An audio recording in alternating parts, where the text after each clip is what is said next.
Welcome to the Fantasy Formula 1 Podcast. I am Paul. That is Ben. Thank you for joining our conversation. It is a conversation we would be having anyway. Yeah. You can hit us up on all the social medias at Fantasy Formula 1 Podcast or email us directly, info@fantasyformula1podcast.com. Today we are talking about the post-Australian race, which was round 3, and holy crap. Yeah, it's Australia, the land where everything's trying to kill you, the land where your toilet water turns the opposite direction, and the land where Red Bull isn't on the podium. Everything's upside down, Zees? It makes zero sense. What do you do when you go to Australia? Well, if you're Max Verstappen, you get a brake fire, but we'll go talk about that. Yeah. I mean, it wasn't a choice. It wasn't like, a choice. He wasn't like, today I'm going to have a brake fire. It's been too long. I don't know what his, I don't know. I can't do a Dutch accent. I can't do a Dutch accent. Okay, it's probably for the best. But it was a very eventful race, and we'll go into all of it. 3 important takeaways before we do our standard. This episode will talk about the race. Next episode will talk about the fantasy implications of it. But 3 important takeaways.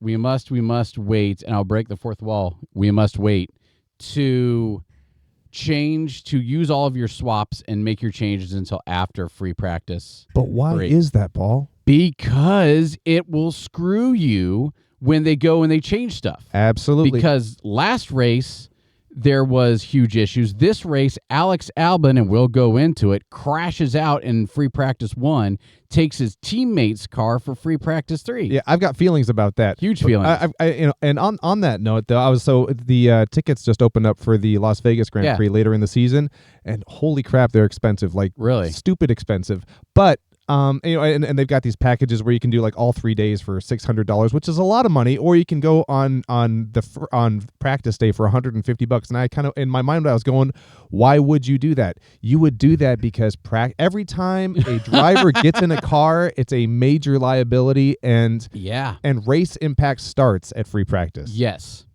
and I don't think, though, I'll have $300 just to go walk around in Vegas. I wonder how they prevent people from watching the race in Vegas when it caught, because it's on the strip. Like, what do you do? I think what you do is you get a hotel room on the 15th floor, get your binos. There we go. That's a fancy word for binoculars. I don't know what the youth are saying. Maybe I said something offensive, but that's awesome. But just get a whiskey. Yeah. Have your binoculars. Have the broadcast on your TV in the background, and just be comfortable. No, I love it. That's So Alex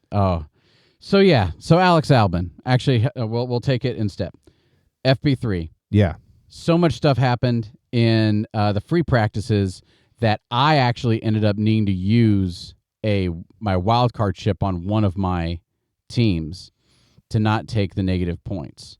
So I'll talk more about this next episode. But my concern, I had Logan Sargent on 2 of my teams, and at that point, I just didn't bother switching because I kept him. I would have faced multiple penalties for making a switch, because I had already adjusted my teams, and so I wasn't confident that with the money that I could get from selling Logan, could I get a driver that would in fact score points, or would I be better off just taking the 0? And I mean, and that ended up being he didn't. So this actually brought up a question as well. So Albon crashes in free practice.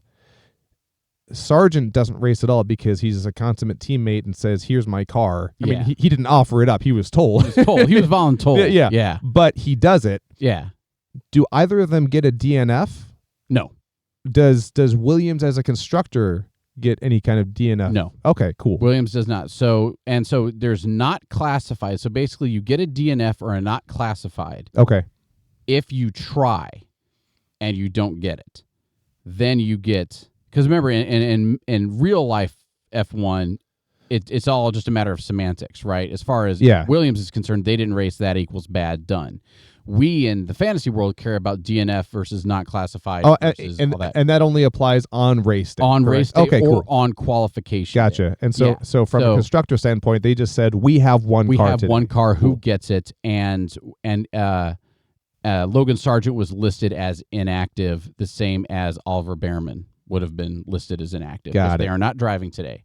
The same as Carlos Sainz last week when he had his appendicitis. Yeah. Right? Last race, I should say, when he had his appendicitis. 2 weeks ago. 2 weeks ago.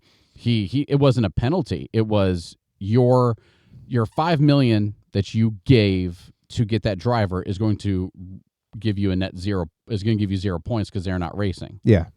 You don't get that money back unless you trade him. Sure. And then we'll go into that next episode, but no, I kept him on my list because I didn't want to spend a trade this week to replace Sargent and then spend another trade for next week to get him back on my team. I got you. Okay. But we'll go through all that in a second. Oh, yeah, I mean, and then you just brought up signs. Yep. Going from an appendectomy. Oh gosh. 2 weeks later to winning a Grand Prix. Right. Oh my God. Right. Like what a swing of emotion. Yeah. You know.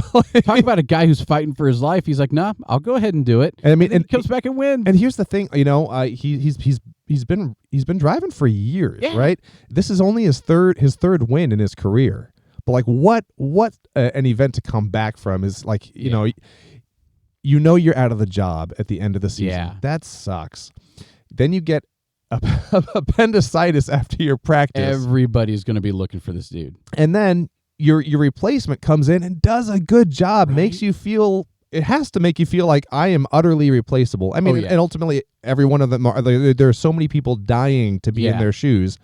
But so to come back and win it is so cool. It is. I'm super happy for that guy. Yeah. The next point is next big takeaway is that Max Verstappen is mortal. Yeah. And his 40-plus race streak of not having a mechanical failure or whatever is over, but we cannot freak out about it because if you look at the standings on the F1 Fantasy website, everybody who got Haas on their team, along with, who has a constructor like Haas and Ferrari, they won. Yeah. You know, or the people who did the people who did Limitless last week and got Red Bull and got Max Verstappen, you just lost a whole bunch of points. Absolutely. You know, because instead of Max Verstappen getting you 50 points, you got you negative 20. Yep. So it's the big takeaway from this is to not freak out race to race. Well, and that's just it. This is not Max Verstappen failing or having any kind of like mental breakdown or a lapse in judgment. This is his car broke down. If anything, he raced 3 laps with a locked right rear brake and kept up with the pace. Yeah. Like he started getting passed right around the time he's like, hey man, my rear end ain't right. This ain't right. And then he was smoking for like a lap and a half. Right. And everyone's like, wait a minute, is something going on? Is something going on? And he was still keeping up with the Ferraris around him. Like, you know. And then the bummer here is if he had won this past weekend, he would have matched the record for consecutive wins, which is currently at 10. And I was like, oh man, that sucks for him. But no, it doesn't. You know why? Because you know who set that record? Him. He would have tied his record. So he's doing just fine. He's doing okay. Yeah, he's not hurting for he's career. He's still winning. Accolades. Max Verstappen is still winning the Drivers' Championship even after that loss. Yeah. Okay, because he's dominant. They're all like the top few places are all within like 10 points of each other. Yeah. Well, and that's the thing. Like, it's not just that he missed the podium. Yeah. It's he did not finish and he's negative 20 points. Yep. I mean, sorry. So I'm intermingling fantasy versus driver points. I'm sorry. I appreciate the grace. Yeah, but like to completely not finish the race and to still be the top driver this early on is insane. It is absolutely insane. So he's no longer the top driver in the F1 rankings, which is the first time in years he hasn't been there. Yeah. Just because of fantasy points and how it breaks out. But we'll get to that again in a minute. DNFs. Like last race, you saw Lewis Hamilton and you saw Max Verstappen. Yeah. Both get a DNF. Like and the race before, like we had 2. So, or 2 or 3 or whatever. So the big what I'm feeling going into this season is DNFs and points are going to be fluctuating very hard. Sure. Because more so than last year. Because last year you had your Red Bull, you had your Max Verstappen, and you had Sergio Perez, and maybe you would change him out to get, you know, your McLaren driver or your Ferrari driver having a good week, or your Alonso as soon as he was having a good week. And the issue last year was, okay, who do we move around in these very few slots? Your good drivers are always getting you points, the bad drivers are always costing you some. But this year, we've with the range of issues we've had with everybody. Yeah. A big takeaway I have from this week is that, you know, the trends are much more important now, and we'll go in and talk about those like with the fantasy points and stuff. But like Mercedes, No, stay away from double DNF. Now, this is something that I didn't realize until just before we went live here, where I was double checking my spreadsheets and stuff. You get a not classified or a do not finish officially in Fantasy F1 if you don't complete like 80 or 90% of the race. Okay. So George Russell placed last. He did not finish. Oh, how so? Okay, so George Russell crashes the last lap of the race. Oh, I didn't know it was the last lap of the race. Lap. Oh, yeah, that's why. And that sucks for Alonso too, because he would have. He would have placed whatever. But okay, so I'm going to back up because I'm thinking things and we haven't done the background explanation. And that's fine. Yeah. So Alonso and Russell are going at it last lap, fighting for 6th place. Right. Yeah. And it was Stroll who actually ended up getting 6th. Mm-hmm. Double check that, but yeah. Yeah. So Stroll for Aston Martin ends up getting 6th place, but at the last lap of the race, Alonso and Russell on Mercedes are fighting for that. Alonso, you told me he brake checks Russell. So Russell goes off the track and crashes, just done.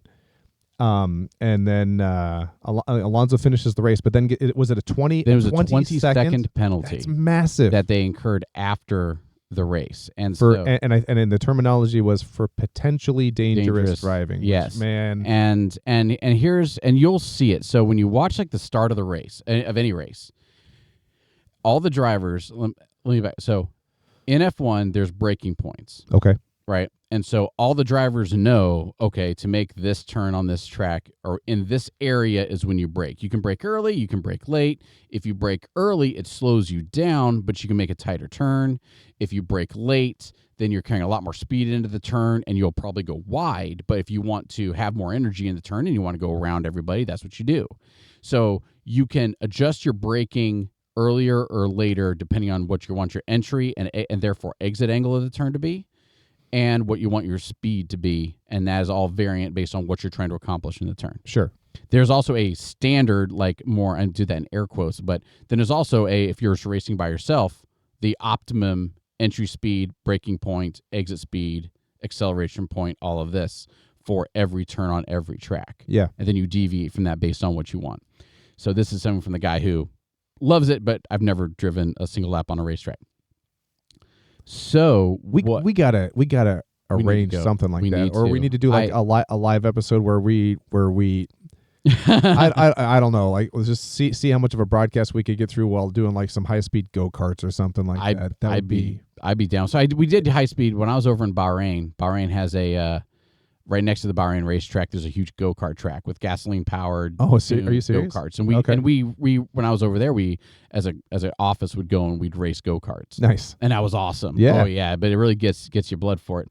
But there's a right way, and then at one point we were sitting there we drew the racetrack up on our whiteboard in our office, and one of our cell leader would shout out to Snacks. He would go ahead and talk. He briefed us on the proper race line for the track. Oh, I gotcha. And entry and exit points and stuff like that. So I need to let him know that we're talking about this here. But so anyway, so that's the background of how it all works. What he was doing is he knew that Russell was going to pass him. Russell had fresher tires. Sure. And for the laps leading up to the end, they were both gunning for 6th place. Because, and this is something to actually talk about in this episode, is I'm just going to make a little note. The points matter so much more this season than last season. Yeah. Because the front's so bunched up and there's such a big gap between the back. Right. That as soon as a 1 or 2 point difference right now is measured in multiple spots in the championship for the constructors at least and for the drivers. But anyway, so they were chasing each other around. George Russell is gaining on him. Fernando Alonso and basically brake checks George Russell 100 meters before he would normally brake. Right. The telemetry and from Fernando Alonso's car shows him braking, downshifting, then accelerating, upshifting, then getting into the turn and doing his standard stuff. Sure. So because these cars are so advanced, they're broadcasting all their information. You see the basic blip on the radar or the spike in his heartbeat when he brake checks Russell and then when he goes into the turn. Sure. So they both get called to the steward's office afterward, right? And I'm being a little anecdotal here. Stewards are the ref. They get called to the principal's office. They get called to the referee's office. And this happens regularly where if you do something stupid or silly or questionable, and they say, okay, this is what we saw, defend yourself because you're in trouble because you're here. And Fernando Alonso was like, no, I knew he was going to pass me. I knew he had fresher tires. I knew this was it. Fernando Alonso says that he was trying to change his speed and his entry angle into the turn to mix things up, to try and enter a certain place, to try and get out of a certain place, to try and defend against George Russell. And George Russell said, that's absolutely true. I was following him too slow. I wasn't prepared for it. He was racing his race. No problem. It's on me. I saw he did something I saw him brake, saw him do his thing. I flinched. I crashed. Crashes on me, George Russell. So there are things I like and there are things I don't like about this. Yeah. So what I like is you've got the racers for all 10 constructors. Yeah. You got to remember these guys are spending half the year globetrotting. I mean, their entire profession is they travel together and race each other across the world. Yeah. Like, side note, what a cool job. Oh, that'd be so God. awesome. Are you kidding? Yeah. I would sweep their floors. Hey, Haas, hey, whoever. I will gladly follow you around and sweep the floors. You got two reserve drivers right here just standing by. I'll be a reserve push broomer. Like you're boy scared.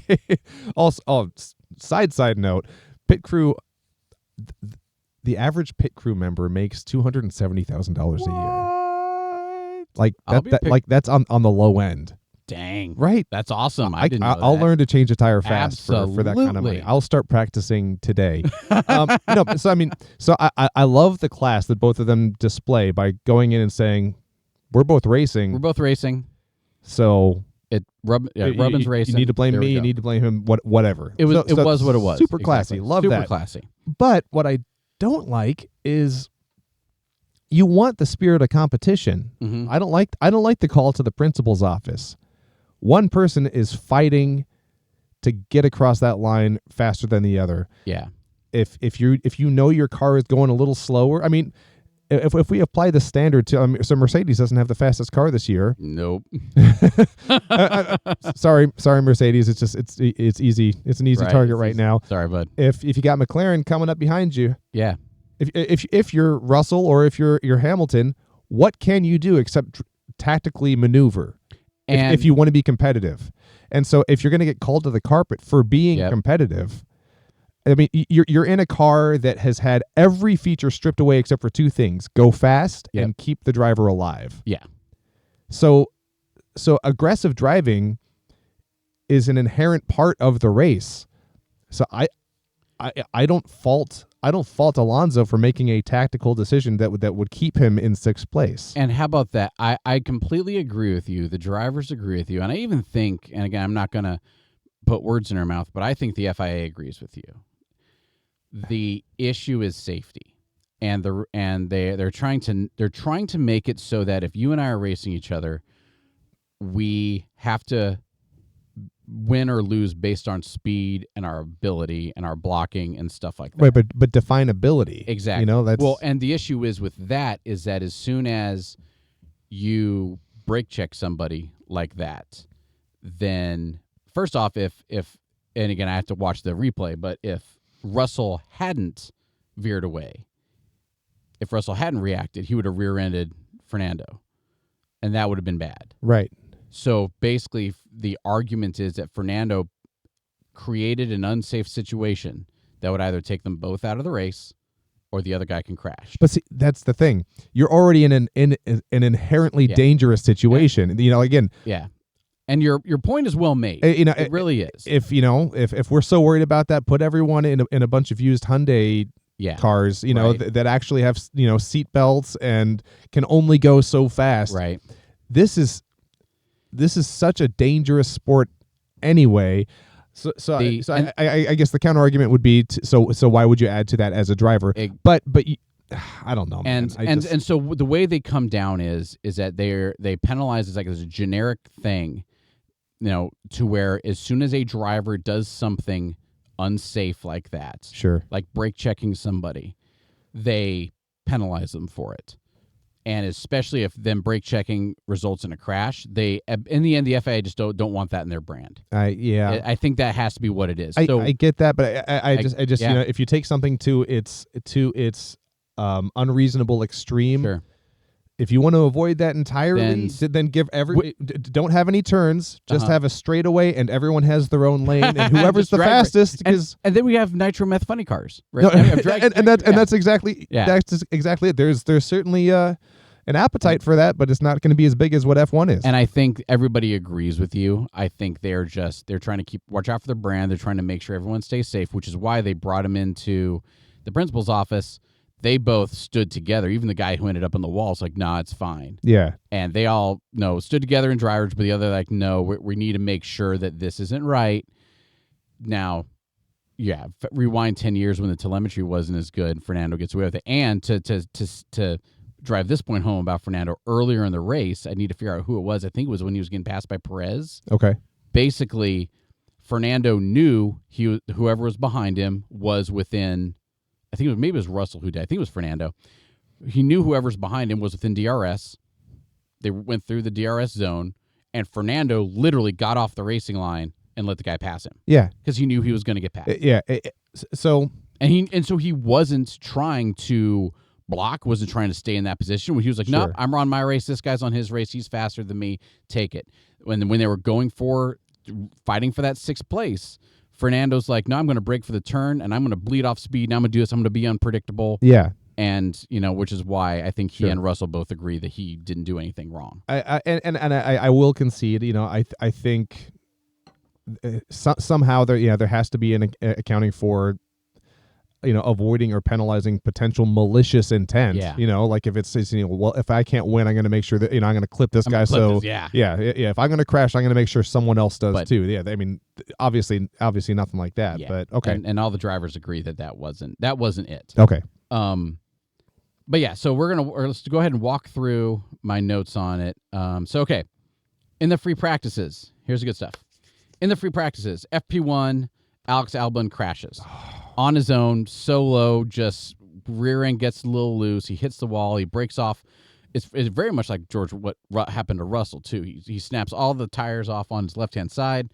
Turns out he does, horrible damage he basically damages the chassis. Yeah. He cracks the gearbox. Nothing that could be repaired in time for qualifying. They didn't, and here's the issue, they didn't have another chassis with them. Oh. Right now. No, so would a constructor typically? No, usually you have spare parts. Yeah. Williams, and I don't know enough about it to speak intelligently about it, but all the talking heads on F1.com have been talking about how basically Williams had a whole bunch of issues even getting a car. They were late to preseason testing. They barely had a car in time for preseason practice before Bahrain, and there only exists 2 chassis. Really? Only existed. So next week, are we going to see one Williams car? That's a good question. And there are no I don't know yet because they have to actually build one from the factory. At least it wasn't, because I know there's a lot of inspections and stuff that go on. Sure. Because the survivability, the crash, the pod that protects the driver is part of the chassis. Yeah. It's all one thing. They call it the monocoque. So that happened. And so then they had to make the decision of, well, we need somebody who's been doing best so far this season. Yeah. Last year, Alex Albon had 27 or 28 points. Well, and there's a couple things that we hit on too. Yeah. We've been talking DNFs, and how many did Logan Sargent have last year? I think it was 12. It was a whole lot. I think it was 12. So some huge amount. It was DNF at least half of the season. Yeah. So I get it. And if you watched the latest Drive to Survive season, that the new principle for Williams is very, very analytics and statistical driven, like way more than, go for your gut. Yeah. And so I get that. Based on the track records, I get it. But Logan has been doing. It's 3 weeks into the season. I get it, but he's doing a little bit better. He is. And I feel for the guy because it's like if I was in his shoes, it's like I am not the guy who crashed my car. So why am I getting punished for the failure of the more successful guy? Yeah. So good on him for keeping a good professional face on it. Yeah. I mean, and I'm certain behind closed doors there was some very heavy words said. There have to be, right? Have to be. Yeah. But my big takeaway from it is Alex Albon still got what, 12th? He didn't. No, yeah, he got 11th. He got 11th. Did not finish in the points. Didn't finish in the points. And in fantasy wise, I think he only netted 4 points because he passed a few. He passed, so good for him. But the gamble didn't pay off for him. And no, so there is huge heartburn going on with Williams right now. First off, you don't know. Like, I was all in on them and Haas being the two, like the bedrock teams on which to form your team going forward. And you're not. Hey, and early.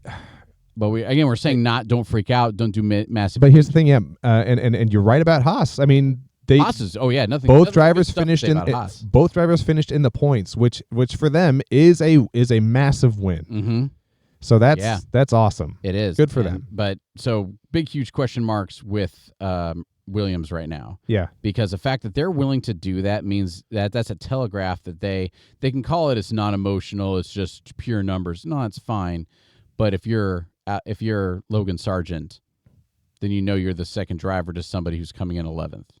So it's the situation no one would ever want to be put in. And he doesn't have the track record to be like, I'm going to take my skills to. That's true. But if somebody else offers him someplace else, he's going to jump ship. He should. Sure. Yeah. I mean, his contract but also Alex Albon, their contracts I think are up at the end of the year. Oh, are they really? Yeah. They're both looking they haven't signed anything new yet. So. Okay. Interesting. So anyway, that was all the drama. And as soon as you had Alex Albon on your team, and this drives to point number one about you have to wait until the end of free practice 3. It only gives you like 2 or 3 hours to make all your moves, which is an issue. Yeah. But Alex Albon crashes out free practice 1. Doesn't, and they get the word, hey, he's out. We're not going to fix his car. We don't know what we're going to do at the start of free practice 2. And some of the announcers were like, there's no way they're going to switch cars. No way they're going to switch cars. That would like ruin the team morale. That would be bad. So if you quick flinched and you're like, oh my gosh, Alex Albon doesn't have a car to race. He's not going to race. And you drop him. And you put somebody new in just in time for him to stay in and drop Logan Sargent. Like, so you would have, you've potentially ruined 2 of your driver spots. Exactly. And none of the drivers are making enough points to be worth a 10-point penalty right now. Yeah. None of the bottom tier drivers are anyway. So that was a huge issue with that.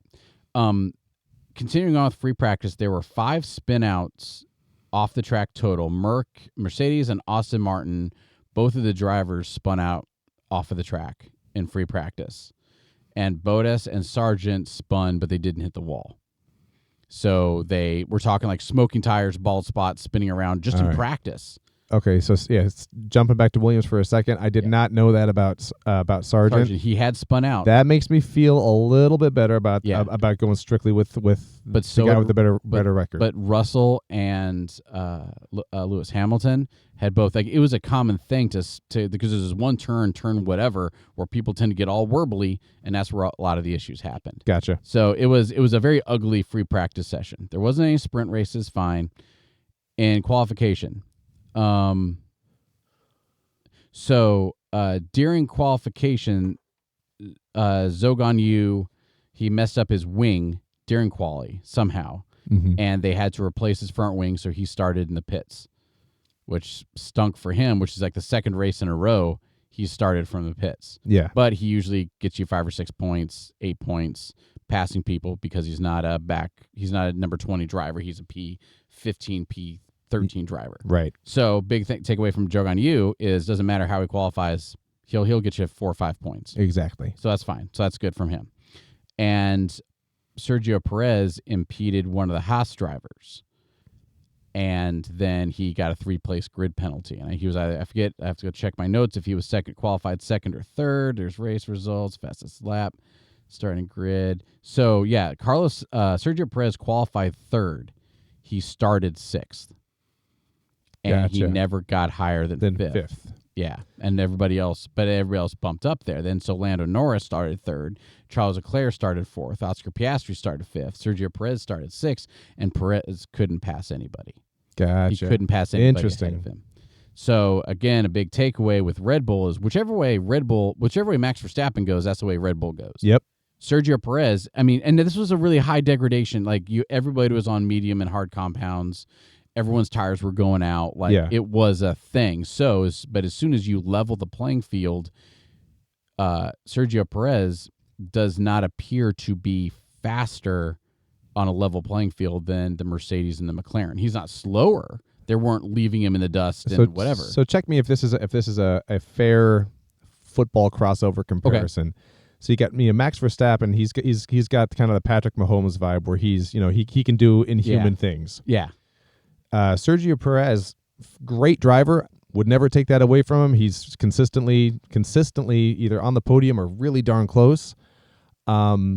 He would be more of a game manager quarterback, where it's like if he qualifies well, he will maintain. He will keep things where they are, and he's hard to pass. But he's not going to have this dynamic, amazing. Oh my gosh, did you just see that kind of performance? Generally, yes. Everyone's got their great and their terrible days, but he's not going to be the wild card on a race day. I completely agree. And because I know last year there were a couple times when he just passed half the field, right? Sure. And as soon as you start Sergio Perez in, P17, I think he gets to the middle of the top 10. Yeah, and again he's also driving, he's driving Red Bull, and again he's not within this very exclusive field. He's a great driver. Mm-hmm. But I think as soon as you start Sergio Perez second, he finishes second. Yeah. If you start him third, he finishes third, especially if he's nestled in amongst the McLarens and the Ferraris. Right. But he's not going to get you those passing points because,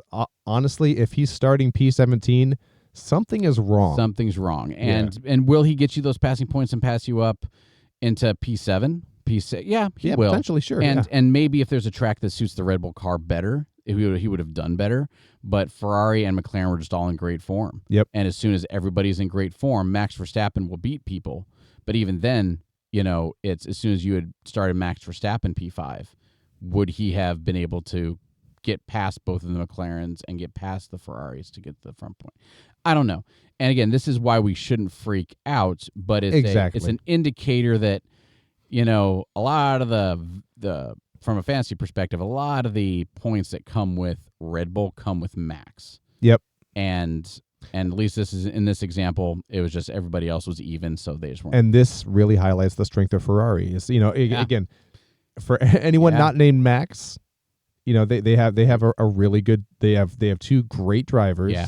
They've got a solid platform. And it just all worked out for them. This is their first time getting P1 and P2 since Bahrain last year. Exactly. And I thought, well, that makes sense. Red Bull's been dominating, but that must have happened a little bit more. But actually, there's an article on F1 that also highlights, though, this is just the fourth time they've placed P1 and P2 in the last 14 years. So this is a massive deal that they collected maximum points. Yeah. And we need to be careful not to freak out and say, oh my gosh, I need to get rid of Red Bull. I need to get rid of Max Verstappen because he crashed and da-da-da-da-da. Right. No, as soon as Max, something goes wrong next week, the other brake fails or whatever. Yeah. Right. Then it's on paper, it's going to look like, oh my gosh, man, Ferrari's just unstoppable. No, you had the two people who had won the world champions for the last decade. Yeah. Both of them are out due to mechanical issues. Well, so that's like, where that's the Sorry, go ahead. No. This so that one stat alone kind of got me thinking. Max Verstappen's been dominant for the last couple of years, and this is going into his third year of being insane. He's been good since he was 18 years. He's the youngest Grand Prix winner in F1 history, and so he's been around for several years. But Red Bull's been a threat for a while. Mm-hmm. But before Max Verstappen became the Max Verstappen he is now, it was all Mercedes because before that it was Hamilton. Was he world champion 7 years in a row? He was, or has it been interspersed? He was world champion 6 years in a row, and he got his first world championship within. I don't know if it was with McLaren a while back. Or maybe it was with Mercedes. Okay. No, I think I thought he'd been Mercedes his entire career. As soon as I said it, I was like, I think I'm wrong.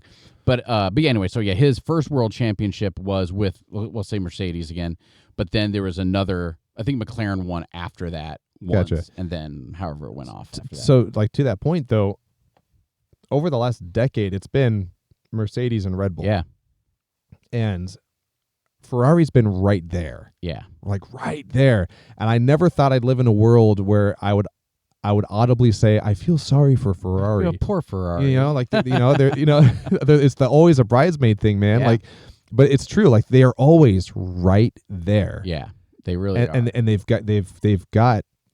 they've had two solid drivers, and they will still have two solid, right? Because when Hamilton joins them too, it's going to be crazy. And it's going to be, yeah. And it's going to totally reinvigorate him. These last couple of years at Mercedes must have just been totally demoralizing. Watching him slide. Again, I'm sure $30 million a year helps that.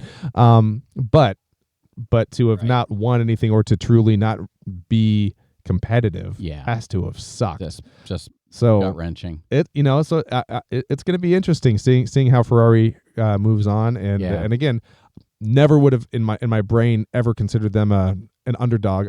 But you don't think. But over the last 10 years, that's what they've been. They've been so close, just not quite there. Yeah. So it's wild. It is, and I'm on team Ferrari now. Like you have to be. The points are there. They're doing great. And the fact that Carlos Sainz is this big of a baller, like you said, come back from surgery and winning. Well, and that's his win. So I don't know what his first or what his second win was, because again, I'm still the new guy here. So, but his first win was, I've done 143 races. I want to win this thing, and he beats his teammate in a really stupid ballsy last second duel, where it's like, oh, we could potentially double DNF here, but just because I want to win, and I'm supposed to be supporting Charles here, and he ignores the what's the principal team orders. Yeah, team orders. Yeah, he ignores team orders and just does it. That's kind of wild. It makes for great TV. I don't know what his second win was, but then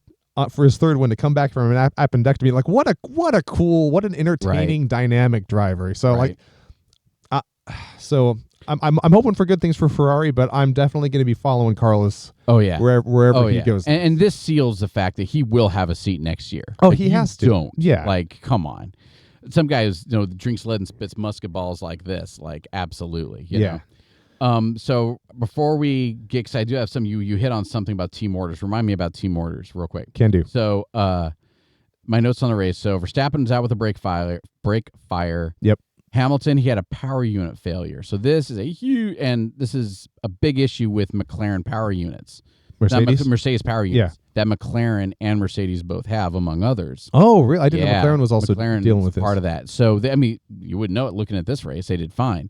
But both Russell and Lewis Hamilton had dialed back their power units because they didn't want to blow their engines. Then Lewis Hamilton had a power unit failure like early in the race. Yeah. So for anybody who's doesn't know what a power unit is, since these are hybrid engines, it's engine. Engine, yeah. Yeah. So and they can get controlled remotely, and you can fine tune it, and you have different modes and all this. But yeah, so McLaren's pooped the bed. So Hamilton's Mercedes pooped the bed, and everybody's been having power unit issues with if they have a Mercedes power unit. So that reared its head. Sorry, I love how generic the term power unit is. Yeah. Like it could, if you could go all down the sci-fi path. Right. It's like, oh, Mercedes lost the Allspark. The cosmic cube has imploded. The cosmic cube imploded. And any kind of MacGuffin sci-fi term you could use that. 1.21 gigawatts is the important thing, right? Yeah. So the oscillation overthruster broke. So do you know that one? No, I don't. Oh, that's Buckaroo Banzai, man. Oh, is it? That's what allows you to go through solid matter. Oh, yeah. What was it called? The movie or the thing? The thing. Oh, the oscillation overthruster. The oscillation overthruster. Such a bizarre, odd movie, but like really cool, high-minded sci-fi concepts. That's awesome. You've got solid matter, which is, protons and neutrons and electrons floating around. So most of that is actually empty space, right? Yeah. And so the oscillation overthruster allows you to compress those components and travel in the space between the space in between the solid objects and come out the other side. So like he drives this F-250 with a jet engine on the back of it through a mountain as part of this science project. And as he comes out the other end, it turns out there are aliens from another planet that have been banished to this negative space within solid objects. It's like it's an alien prison that no one knew existed. That's awesome. Cool idea. Yeah. Weirdo movie. Awesome young Jeff Goldblum is in that one. And then it's Peter Weller. I'm sorry. We're supposed to be talking about F1, but anyway. But we'll talk about Jeff Goldblum anytime. Anytime. Absolutely. Yeah. But okay, so sorry, I was about to say something else about that, but about Jeff Goldblum. But sure. We're going to get back on topic. Sorry. Both Kick Sauber cars had horrible pit stops. Yeah, and this isn't the first time. This is a major issue. This is a avoid Kick Sauber level issue. Exactly. This is a Kick Sauber will finish the race and get you between 3 and 10 points most of the time. But do not they're not a negative team, but they're one of the teams that they're not worth. They won't get you good points. Well, and that's because they have huge issues. And that's the beauty of F1, man. Like so there is so much chance that goes into this. Yeah, but it's chance that only arrives when you're pushing every limit of engineering and capability. Something can still just go wrong. You can have brilliant people working and putting their blood, sweat, and tears into a process. And on the day of the race, your driver gets appendicitis. It rains when it's not scheduled to do so. And that negates all of the calculations, all of the build quality, or one day a wire comes loose and your jet engine level steering wheel just doesn't connect quite properly. And there you go. And so with Kick Sauber, one of the few things you can control is individual performance and discipline. Yeah. And if that's not there, if that's what's falling apart or causing you to lose just a few seconds, that's a problem. And it's so you got Max Verstappen in the brakes. It's the first time in 2 years that's happened to him. Cool. Mulligan.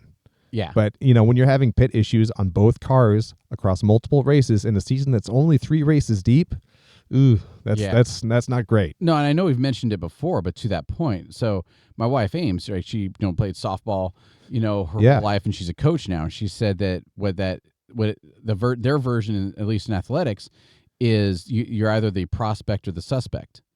Oh, if you're cool. So if you think about it, the batter's at bat and they strike out. Yeah. If you're the prospect, it's like, oh, that's no problem. It was dark on Tuesday. They didn't have their ice bath a week ago. It was whatever. They're just fine. Don't worry about that strikeout. You'll get them next time, champ. Keep going. If they're the suspect and they strike out, I told you this guy was no good. This person they can't hit. It doesn't matter that they hit one out of the park last time. Yeah. That was a fluke because the pitcher, he had a sore shoulder, or she had a sore shoulder, and the outfielder bobbled it, and that's why she got the home run. That is a perfect analogy for this. Max Verstappen is still the prospect. Kick Sauber is the suspect. And a lot of people, and it's all a matter of opinion, right? Because we're always the prospect in our own mind. Yeah. Unless you have, unless you're one of the people who view yourself as a suspect, in which case definitely need to work on that. Oh yeah, no, you go to therapy, work on your self-doubt, because you're going to be your best advocate. We all have it. Oh, for sure. Trust me. So me. I've never heard that before. That's really cool. Suspect. So we right now keep Red Bull as your prospect. They had a bad race. Look at the numbers; they're fine. And with Sergio Perez, no, he's still a prospect. I'm keeping him on my team. Oh, for sure. He didn't qualify as well. He wasn't able to pass the best teams out there. Fine. With Kick Sauber, they're a suspect, dude. Yeah. Maybe not as bad as Alpine. Like, I'm not avoiding them like I'm avoiding Alpine right now. But you don't put money on the fact that Kick Sauber is going to do anything for you, because they won't. They won't DNF. They'll keep you in the positive barely. But I would stay away from Valtteri Bottas, because he is definitely a suspect. So, and I can go back and look at his numbers and stuff, but yeah. So I love the prospect versus suspect. No, yeah, that's spot on. Now with Alpine, again, if you watched Drive to Survive last season, Ryan Reynolds and Rob McElhaney are poking their heads around at partial team ownership. So that's true. They could pull a Wrexham on him, throw some money at him, and but it's a whole different animal than a than a 5th tier soccer team. So Zogan Yu, speaking of kick stoppers, Zogan Yu right now has 13 points. Yeah. And my calculated points per million for him average right now. Wait, I don't think I've changed. Because I think he's not the cheapest. Let's go with 3. Hang on. I didn't change my my stats here. I wonder why all those numbers looked really big. Okay, here we go. So Zogan Yu is a 0.63 points per million right now. He has 13 points. Not bad, but that's including one where he went -1 because he crashed in practice and didn't qualify. Yeah, this week he got if he's on your team, he got you 4 points. Got your 4 points, which that's good. Valtteri Bottas' teammate has 1 point, period, for the season so far. Ooh, yeah. So Valtteri Bottas doesn't if you look at Kick Sauber and you're like, Zogan Yu is still keeping you fine with points. Mm-hmm. Well, so he's but you said Bottas. So he's gotten you net 1 point. Net 1 point. Okay, gotcha. Yeah, because this week was his best because he got you 2 points. How many? Yeah, exactly. But he was at -1 going into this weekend. Yes. And so but then as soon as you have Kevin Magnussen, who's right around that price range, he has 22 points. Yep. And as soon as you have Nico Hülkenberg, he has 17 points.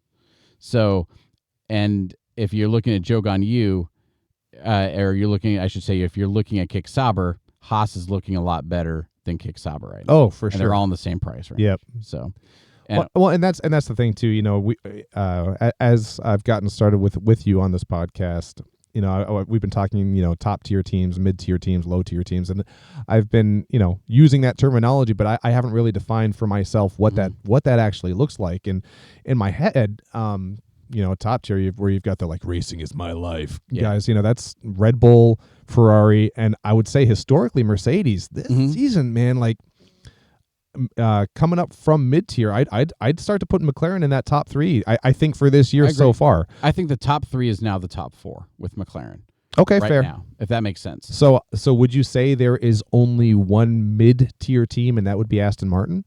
Right now, I would agree with that. Right now, Aston Martin is the mid-level mid-level team. Interesting. You have Haas that's getting up there. You have RB that's trying really hard. Mm-hmm. You have Alpine that's just trying to put 2 tires, just trying to get their tires to roll forward. Given that they were Renault a couple of years ago, I would say they used to be comfortably in that mid tier. Yeah, but that mid tier doesn't exist right now except for Aston Martin. Exactly. Okay. Exactly. And so the bottom tier is as a collective getting better. They're all progressing. Yeah. However, especially from a fantasy standpoint, you have your top 4, which Mercedes is the least reliable of those top 4, but they're still Mercedes. As soon as they, unscrew themselves and they come in P1, P2 next race, no one's going to be surprised. And mid-season they could pull a McLaren and their upgrades could work miraculously. We all know that Alpine will not suddenly place P1, P2. Yes. That won't happen. That's why they're in the bottom. So if we're trying kind of like the litmus test to what makes a team where your RBs, your Kick Saubers, your Haas's, your Alpines, they're not going to win this weekend. We know they will not. Unless a whole lot of people crash, they won't. Mercedes double DNF'd. Exactly. Max DNF'd. Yep. You never know. It was, But which is why the top teams, as soon as you're like, oh my gosh, McLaren won it. Yeah, they did.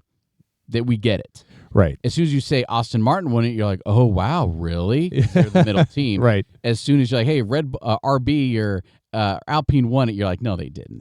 Come on. That's where psychologically this gets so weird. Oh, yeah. Because Carlos Sainz, Disney sports movie week finish for him where he comes back from almost internally exploding and wins. Did he win because Max was out? And who knows how much that'll play with your head as a driver, because it's again, I hate to go back to the Ricky Bobby well where where Cal Naughton at the very end finally wins because the other two got out of their cars. He's like, I know I only won because of a technicality, but if you take this out of my hands, I'm gonna punch you in the mouth. Exactly. I don't want to take away from Carlos's win because it's awesome. Yeah. But man, is it just because this guy sat out? It's crazy. Yeah. And to that point, like I won't take anything away from Carlos or Ferrari, but you see a lot of the memes and stuff like, oh, Carlos, no, dethroned, he beat Max. No, Max Verstappen beat Max Verstappen. Like, granted, points, like, rules are made up, but they're there for a reason, and you have to be able to drive the race in order to win the race, and Max Verstappen didn't. But you know what? Those knee-jerk reactions are why we exist. Exactly. It's why commentary happens during free practice. Absolutely. Because it's so fun. All right, so I think that pretty much wraps up our race debrief. Those were the big things, the big talking points, and now we will go ahead and head into the episode number 2 and discuss all things fantasy related. And going forward, we will try and do better to avoid the fantasy topics during the pre-race brief, but the fantasy topics are really the reason we started this. Yeah, so stick with us. I have a hard time doing it. All right, see ya. Cheers. Take care.